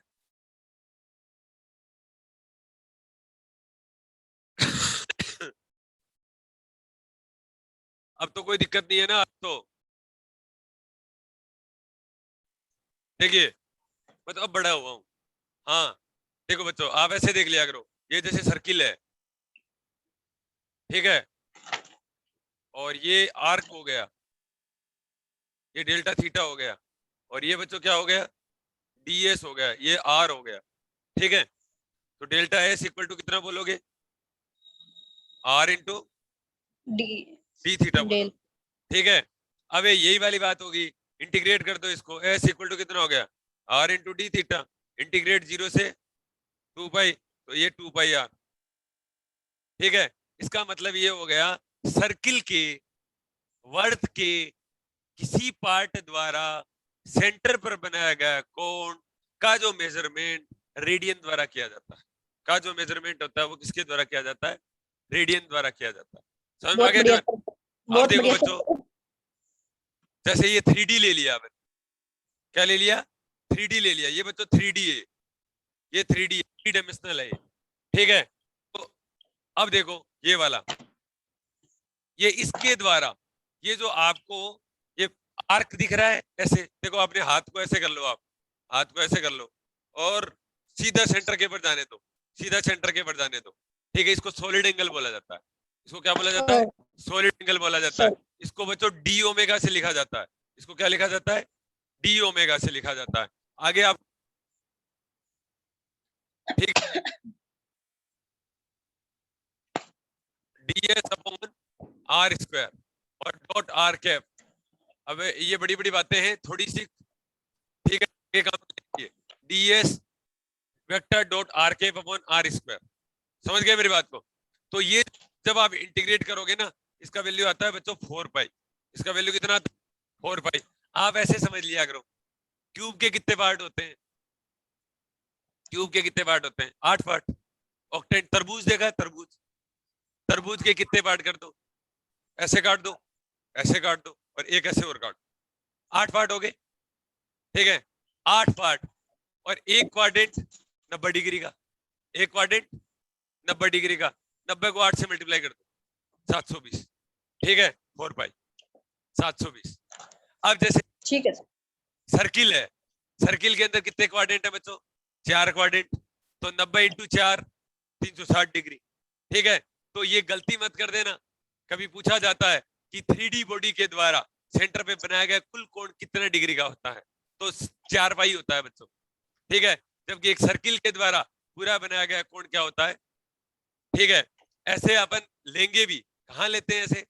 आपने हेक्सीन देखा होगा, बेंजीन देखा होगा, ठीक है, और स्क्वायर देखा होगा, ठीक है, जो 2D के अंदर होते हैं, जो किसके अंदर होते हैं? 2 डायमेंशनल के अंदर होते हैं। तो आप तो सीधी बात याद रख लो ना, मेरे तो देखो सीधी सी बातें ज्यादा समझ में आती है, ठीक है। जब अपन प्लेन में काम करते हैं तो रेडियन काम में लेते हैं, और 3D में जब काम करेंगे तो स्टेरेडियन काम में लेंगे। That is solid angle. Solid angle को हिंदी में क्या बोलते हैं? ठोस कोण। ये बच्चों ठोस कोण की डायमेंशन होती है, ठोस कोण होती है स्टेरेडियन, ठीक है। और ये अपना अर्थ या प्लेन के लिए इसको क्या काम में लिया जाता है? एंगल। एंगल की जो रेडियस होती है उसको क्या बोलते हैं? अब देख लो, angle equal to arc upon radius, angle equal to arc upon radius, ठीक है। तो एंगल का जो मेजरमेंट प्लेन में जो किया जाता है ना, उसको अपन क्या कहते हैं? ठीक, और यहाँ पर क्या किया जाएगा? स्टेरेडियन। और बोलो बच्चों, हाँ बोलो बच्चों।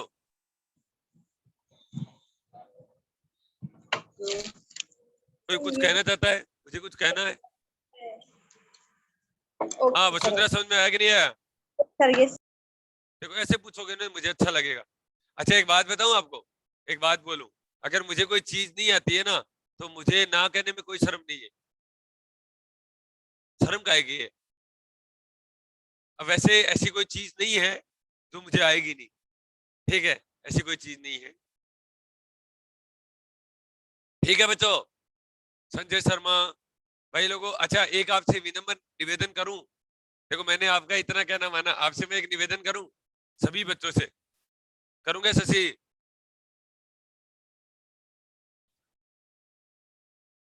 आप सभी बच्चों से एक विनम्र निवेदन है मेरा, मेरी एक दरख्वास्त है आप लोगों से कि आप प्लीज आप वीडियो ऑन करके पढ़े। मेरी छोटी सी डिमांड है, ज्यादा बड़ी डिमांड नहीं है। अच्छा, और बाकी आप क्या नाम है, वीडियो ऑन करके कोई भी काम करें, डोंट वरी। क्या होता है कि जब मैं आंखों के सामने बच्चे देखता हूँ ना तो मुझे अच्छा फील होता है, ठीक है, इससे पढ़ाने का मन करता है, अदरवाइज पढ़ाने का मन नहीं करता। ये जितना भी मन कर रहा है ना, ये मेरे पास में ऑफलाइन कुछ बच्चे बैठे हुए इसलिए कर रहा है, नहीं आपको देख के तो मैं कब का छोड़ के चला जाता।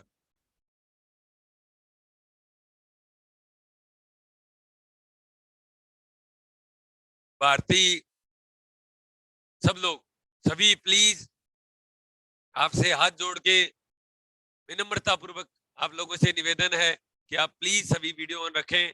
आप कभी टीचर बनोगे, बनोगे ना? अच्छा टीचर बनोगे ना तो टीचर जैसा रिएक्ट करो। राजा वही बनता है जो राजा जैसा व्यवहार करता है, ठीक है? तो टीचर जैसे व्यवहार करोगे ना, फर्स्ट ग्रेड लेक्चरर जैसे व्यवहार करोगे, जैसे आप बच्चों से क्या डिमांड करते हो, बच्चों से क्या डिमांड करते हो, हाँ भरे, प्रॉपरली मुझसे पूछे कोई सवाल। आप मेरे तो बच्चे ही हुए ना, अरे होगे नहीं हो, ठीक है, मेरे तो स्टूडेंट ही हो आप, मेरे से तो 20-20 साल छोटे हो तुम लोग, ठीक है, मैं तो उम्र दराज आदमी हूँ, समझ में आ गया दिमाग? तो इसलिए सभी बच्चों से मेरे विनम्र निवेदन है, 1 माइल हॉर्स पावर के लिए ही लिखवाया, नहीं नहीं नहीं नहीं, 1 माइल अलग चीज है, 1 माइल हॉर्स पावर के लिए नहीं लिखा है बच्चों मैंने, ठीक है? हाँ, तो 1 हॉर्स पावर बराबर 3600 इंटू कुछ होता है ना, हाँ जो भी है, समझ गए मेरी बात को? ये सब बातें बता देंगे, ये कोई बड़ा लोचा नहीं है। अब बोलो, अब चलो शुरुआत करते हैं वापस से। बताइए भौतिक राशियां क्या होती है? जिनको भौतिक राशियों के मेजरमेंट के लिए, ठीक है, भौतिक राशियों को समझाने के लिए जिन राशियों को काम में लिया जाता है वो भौतिक राशियां। एक स्केलर, एक सॉरी वर्गीकरण, वर्गीकरण ऐसे देखो बोलोगे ना तो आपको अच्छा फील होगा। बच्चों फिजिक्स इतनी बड़ी है, इतनी बड़ी है, ठीक है, और मैं आपको सच बता रहा हूँ, मैं मजे दे दूंगा आपको, ठीक है, मेरे वाले एरिया में आते ही, ठीक है, मेरे वाले एरिया में आते ही ना आपको मैं स्टंट दिखाने लग जाऊंगा। अभी तो ये मेरे वाला एरिया नहीं है, ठीक है? हाँ, 1 horse power is equal to 746 watt, ठीक है? हाँ, माइल फॉर डिस्टेंस, ठीक है बच्चों? देखिए जो माइल वर्ड काम में लिया गया है वो डिस्टेंस के लिए काम में लिया गया है, और 1 हॉर्स पावर होता है वो 746 वॉट होता है, ठीक है? अश्वशक्ति, पावर, पावर की यूनिट है ये, ठीक है? अच्छा एक बात और बोल रहा हूँ स्नेहा, ठीक है, मेरे वाले एरिया में आते ही मैं आपको बहुत अच्छा पढ़ाऊंगा, ठीक है? और अभी एक बार, हाँ एक बच्चे ने आज बहुत स्पेसिफिक बात कही थी, बहुत ही अच्छा कहा कि कल जो मैंने टॉपिक जो शुरू किया था ना वो बीच में से किया था, ठीक है, तो इससे थोड़ा बच्चे लिंक नहीं कर पाते, ठीक है? आज से मेरी क्लास शुरू है, आज से मेरी क्लास शुरू है। अब अच्छा डेमो मैंने 5 दिन का बोला था, आप लीजिए कोई दिक्कत नहीं, ठीक है? लेकिन जो बच्चा आज की अगर डीपीपी डेली प्रैक्टिस पेपर, ठीक है, उसी को मिलेगी जिसकी फीस डिपॉजिट है। आप देखो एक चीज और बताऊंगा, काम की बात, आना तो मेरे पास है, कहीं जाए हो जाए, सिलेक्शन मैं दूंगा। और मेरी कोचिंग में जैसे पोस्ट आई 140, सपोज करो 140 पोस्ट आई, 140 बच्चे तो मैं कर लूंगा, ये तो मेरा वादा है, और 140 से ऊपर होने नहीं दूंगा, सिलेक्शन ही नहीं होने दूंगा, झूठ नहीं बोलता मैं, इतना ही क्या नाम है। हाँ तो स्टोर में कब ऐड करोगे? आपको फोन किया था, आपने फोन सही टाइम पे पिक ही नहीं किया, मैंने बोला था, ठीक है सोनिका? तो आपको हमने फोन किया था, हमें हमारे नंबर पे फोन कर लेना 6 बजे, ठीक है? अच्छा एक स्टोर में ऐड होने का बच्चों एक तरीका है, आप समझ नहीं पा रहे हो, ऐसे 1 मिनट में ऐड नहीं होता है, स्टोर में ऐड होने का एक तरीका है, वो प्रोसेस 5 मिनट का है, ठीक है? और वो प्रोसेस 5 मिनट में आप हमारे साथ में डायरेक्ट अगर लिंक पे आओगे ना, ठीक है, डायरेक्ट कॉल पे आओगे ना, तब आप स्टोर में जुड़ोगे, ऐसे नहीं जुड़ता है बच्चों, आपके बिना नहीं जुड़ेगा। आपको 1 रुपया वहां पर पेमेंट करना होता है, आपके पर्टिकुलर नंबर से होगा वो, ठीक है, वहां पर सिक्योरिटी प्रॉब्लम है, ठीक है, इसलिए आपसे कॉल करना पड़ेगा हमारे को, डायरेक्ट नहीं जुड़ेगा। और एक चीज है, डायरेक्ट आप स्टोर के अंदर हमारा कोर्स परचेज ना करें, ठीक है, आप हमारे को फोन करें, हम आपको एक नंबर देंगे, अकाउंट नंबर देंगे, उस अकाउंट नंबर में आप पे करें और वो स्लिप भेजें, स्क्रीनशॉट भेजें, ठीक है, और स्क्रीनशॉट से आपका चेकअप होगा और आपका क्या नाम, हम जीएसटी देंगे, आप चिंता मत करो, हम जीएसटी क्राइटेरिया के अंदर आते हैं, ठीक है, 2012 से जीएसटी पे कर रहे हैं हम, ठीक है, तो आप जीएसटी क्राइटेरिया में जाओगे सारे के सारे बच्चे, समझ में आ गए तुम्हें, ठीक है। अब बोलो बच्चों, याद हो गया? अब हेडिंग 2 बीमाएं। अच्छा ये बात लिख लेना बच्चों, ये बात लिख लेना, देखिए ये बात है ना, नोट दे के लिख लो। अच्छा अपने को एक चीज ये देखो, तुम कौन से पीजी के बच्चे हो ना, पीजी कर तो लिया ना आपने, अच्छा भौतिक रूप से तो कर ही लिया, वैसे तो नहीं हो आप, ठीक है, हाँ भौतिक रूप से आपने सभी क्या हो, फिजिक्स से एमएससी हो, ठीक है, वैसे तो आप 11वीं पास भी नहीं हो, ठीक है। दूसरी बात ये है कि बच्चों अपने को, मैं एक बात बताऊं आपको, फिजिक्स पढ़ने का एक तरीका है, मैथमेटिकल पोर्शन के ऊपर ज्यादा ध्यान, फॉर्मूलों के ऊपर ज्यादा ध्यान दो, क्योंकि वहां पर लिखना नहीं आएगा, आएगा लिखना, लिखना आएगा, डिफाइन कीजिए, 12वीं क्लास का एग्जाम्पल तो है नहीं कि बताइए स्टेरेडियन की परिभाषा दीजिए, ऐसा तो कोई एग्जाम है नहीं, तो मैथमेटिकल पोर्शन के ऊपर ज्यादा ध्यान दीजिए, दैट इज न्यूमेरिकल अप्रोच के ऊपर ध्यान दीजिए, ठीक है, समझ में आ गया। और बाकी कैसे भी बोलो, जैसे मैं कैसे भी बोल रहा हूँ, मैं हिंदी मीडियम और इंग्लिश मीडियम दोनों को अच्छा आता है मेरा, ठीक है, समझ में आ गया। लिखिए बच्चों, ये मैथमेटिकल पोर्शन लिख लो।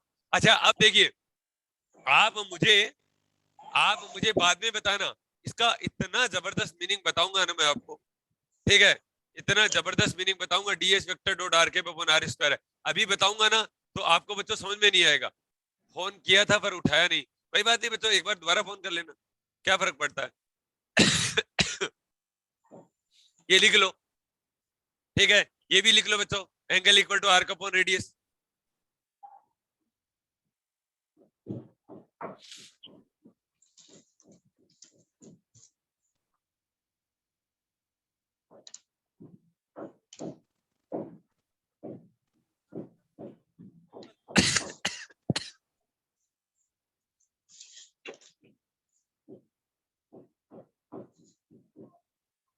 दीपक है, ओ दीपक है, उसको क्या अनूप काम बता, उसको क्या अनूप को काम बता रहा है क्या। देखिए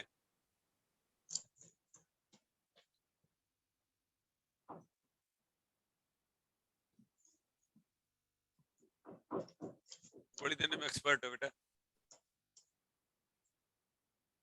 देखिए अब आओ, अब अपनी बात करते हैं, बीमाएं, हेडिंग 2 बच्चों, डायमेंशन,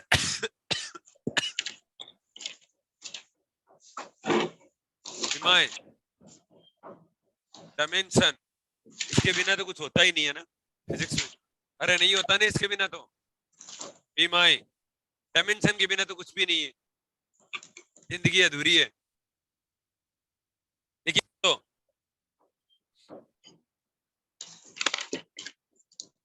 हाँ, किसी भी फिजिकल क्वांटिटीज को सुनना, किसी भी फिजिकल क्वांटिटीज को व्यक्त करने के लिए, किसी भी फिजिकल क्वांटिटीज को व्यक्त करने के मूल राशियों पर लगाई जाने वाली घातें क्या कहलाता है, कहलाता है, ठीक है। किसी भी भौतिक राशि को रिप्रेजेंट करने के लिए, सर प्लीज एक बार ऊपर का दिखाएं, ठीक है, देखो बच्चों,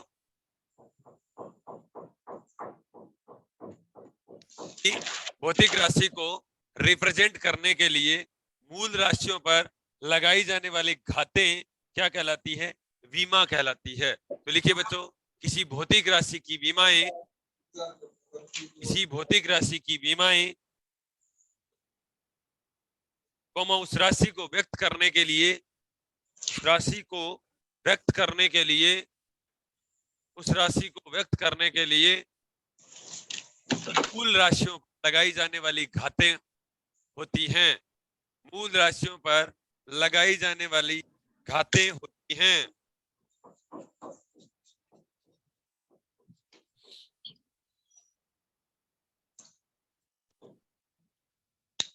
देखिए बच्चों, हेडिंग है डायमेंशन। इंग्लिश में लिखिए, इंग्लिश में लिखिए बच्चों। Physical quantity are the powers POWERS powers, bracket में लिखिए एक्सपोनेंट्स। क्या बताओ, क्या बताओ, क्या है ये?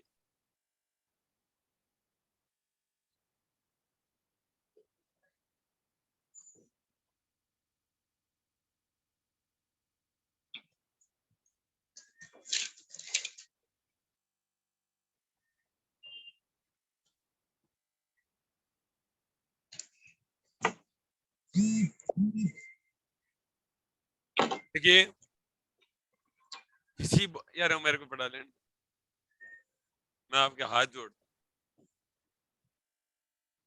अरे इसको वो काउंटर का सामान ला दो ना यार, काउंटर का सामान कर दो ना, उसके लोग लगा दो ना, उसके लोग तो नहीं लगाया। देखिए किसी भौतिक राशि की विमाएं उस राशि को व्यक्त करने के लिए मूल राशियों पर लगाई जाने वाली घातें हैं। देखिए dimension of a physical quantity are the powers, bracket में लिखिए एक्सपोनेंट, ब्रैकेट बंद, to which the base quantities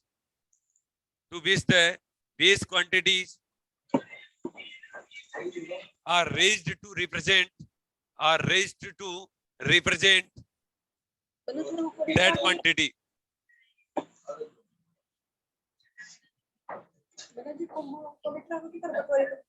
heading दीजिए बच्चों, dimension formula represent that quantity. तो बीमा क्या होती है बच्चों?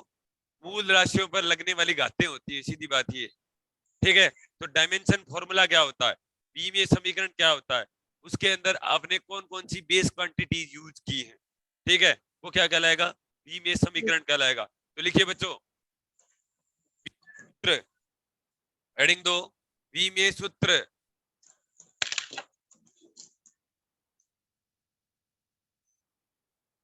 हेडिंग 2 बीमीय सूत्र। देखिए किसी भौतिक राशि का बीमीय सूत्र वह व्यंजक होता है, किसी भौतिक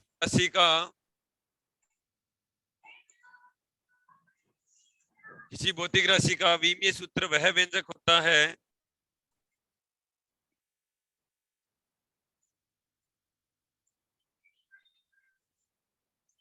किसी भौतिक राशि का वह बीमीय सूत्र होता है, सॉरी, किसी भौतिक राशि का बीमीय सूत्र वह व्यंजक होता है,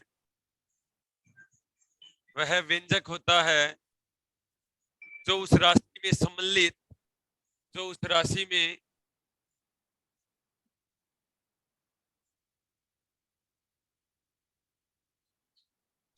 में सम्मिलित मूल राशियों को प्रदर्शित करता है, मूल राशियों को प्रदर्शित करता है, मूल राशियों को प्रदर्शित करता है। देखिए इसे एक वर्ग कोष्ठक में, इसे एक वर्ग कोष्ठक में मूल राशियों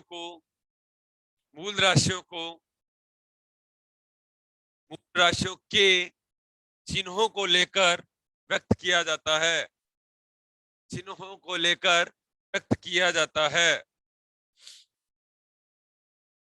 देखिए the dimension formula of any physical quantity, the dimensional formula of any physical quantity is that expression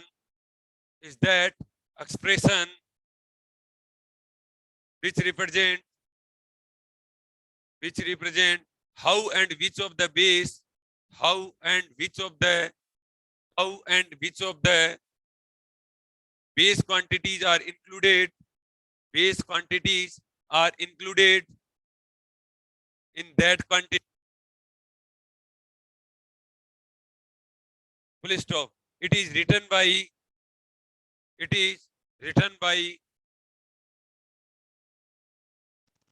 enclosing the symbols enclosing the symbols for base quantities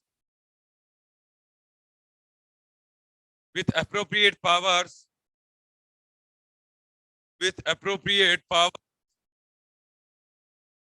in square brackets in a square bracket. जैसे देखो बच्चों, अच्छा, मूल राशियों के ऊपर जो लगने वाली घातें हैं उसको तो अपन बीमा कहते हैं, ठीक है। और बीमे सूत्र के अंदर अपन कौन कौन सी बेस क्वांटिटीज काम में ले रहे हैं, ठीक है। तो इनसे मिलकर जो भी सूत्र बनेगा उसको अपन क्या कहेंगे, बीमे सूत्र बोलेंगे, ठीक है। एग्जांपल लिख लीजिए, जैसे द्रव्यमान का बीमे सूत्र लिखिए। द्रव्यमान का बीमीय सूत्र,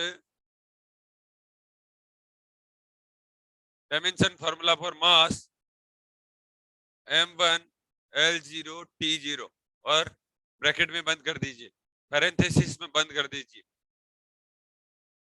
चाल का लिख लीजिए, चाल का बीमीय सूत्र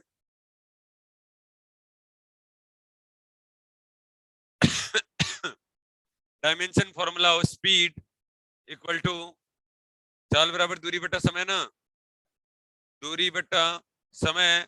डिस्टेंस को किससे लिखते हैं, मीटर, समय को सेकंड से, तो m0 l1 t-1 ये लिखेंगे ना। हाँ, m को केजी से लिखा जाता है, ठीक है, ये मीटर है। m का मतलब ऐसे मास मत समझ लेना। हाँ, देखो बच्चों, हेडिंग दो बीमीय समीकरण, हेडिंग दीजिए बीमीय समीकरण।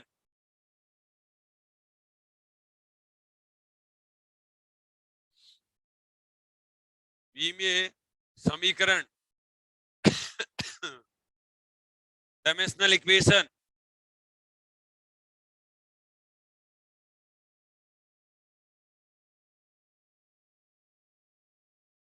डायमेंशनल इक्वेशन देखिए। भौतिक राशि वह उसके बीमीय सूत्र को, भौतिक राशि वह उसके बीमीय सूत्र को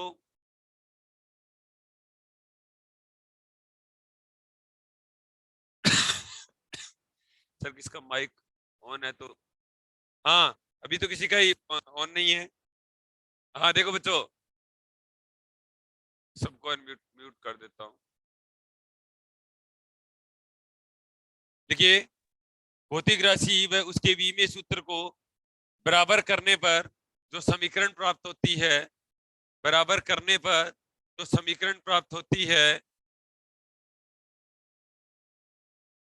बीमीय समीकरण कहलाती है।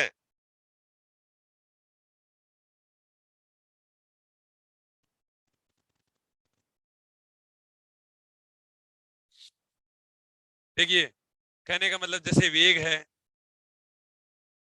अच्छा इंग्लिश में नहीं लिखा क्या, तो लिखिए बच्चों डायमेंशनल इक्वेशन तो लिखा दी थी क्या, डायमेंशनल इक्वेशन लिखा दी थी क्या इंग्लिश में? ये बच्चों डायमेंशनल इक्वेशन, ये the equation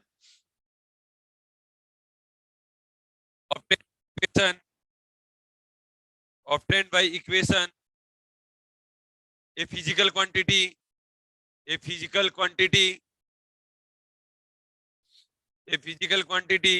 its dimensional formula, with its dimensional formula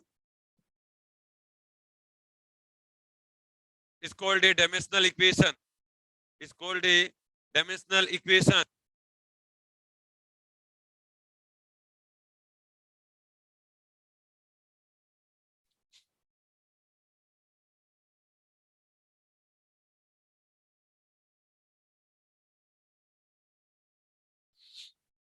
हाँ देखिए बच्चों, जैसे सपोज करो v इक्वल टू वेग है, वेग की क्या लिखेंगे इक्वेशन,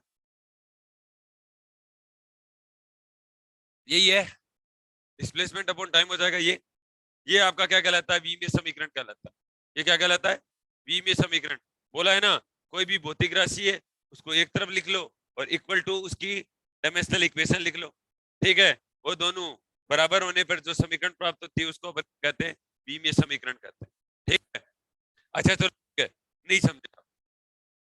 जैसे देखो, ये देखो,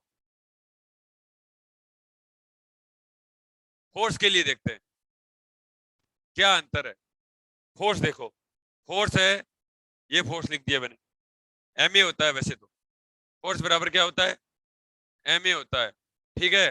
तो ये मैंने लिख दिया m1 kg L1 और T-2 लिख दिया, ठीक है। तो फोर्स इक्वल टू मैंने लिख दिया m1 L1 और T-2। अब अपने पास में ये तो कहलाएगा विमीय समीकरण। ये क्या कहलाएगा, विमीय समीकरण। एक क्या था अपना, एक था विमीय, एक डायमेंशनल इक्वेशन था ना, और डायमेंशन फॉर्मूला था, अरे बोलो तो, विमीय सूत्र। तो ये आ जाएगा विमीय सूत्र की कैटेगरी में। विमीय सूत्र equal to m1 L1 T-2, ये विमीय सूत्र कहलाएगा, ठीक है। मैंने ये फोर्स वाली ये चीज नहीं लिखी है। और वीमा, वीमा क्या लिखाएगी, वीमा, वीमा को क्या कहेंगे कि द्रव्यमान की पावर 1, मास की पावर, अरे मास की पावर है 1, लंबाई की पावर है, लंबाई की पावर 1, और समय की पावर, समय की पावर -2, ये वीमा कहलाती है। ये क्या कहलाती है, वीमा कहलाती है। अब बताओ समझ में आया कि नहीं आया, आया क्या, वीमा, विमीय समीकरण, और क्या बोला रहे, सूत्र। लिखिए बच्चों,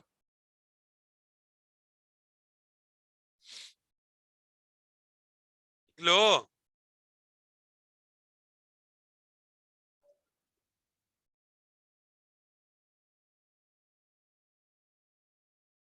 ओह थक गया।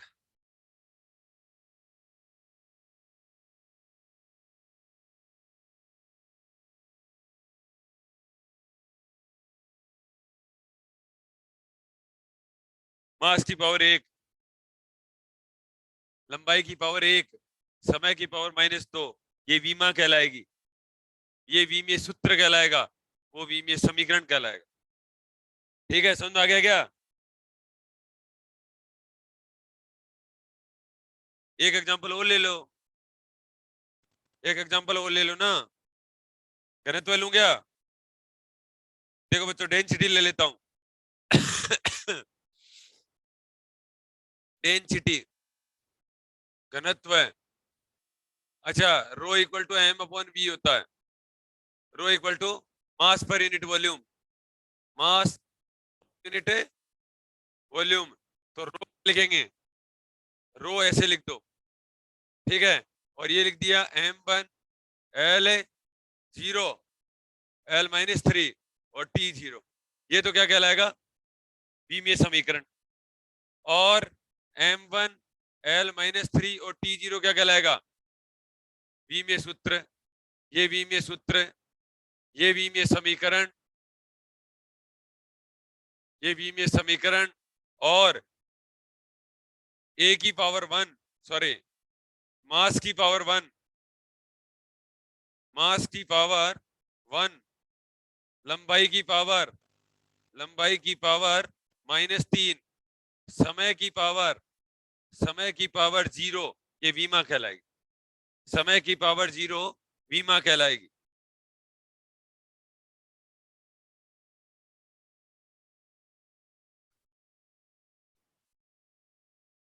ठीक है बच्चों, समझ में आया क्या,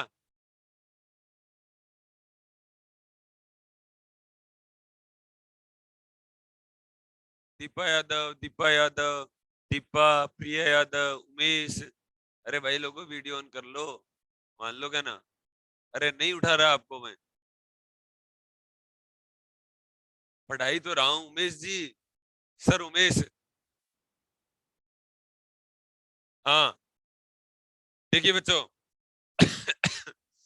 अब बाकी काम अपन कल करेंगे।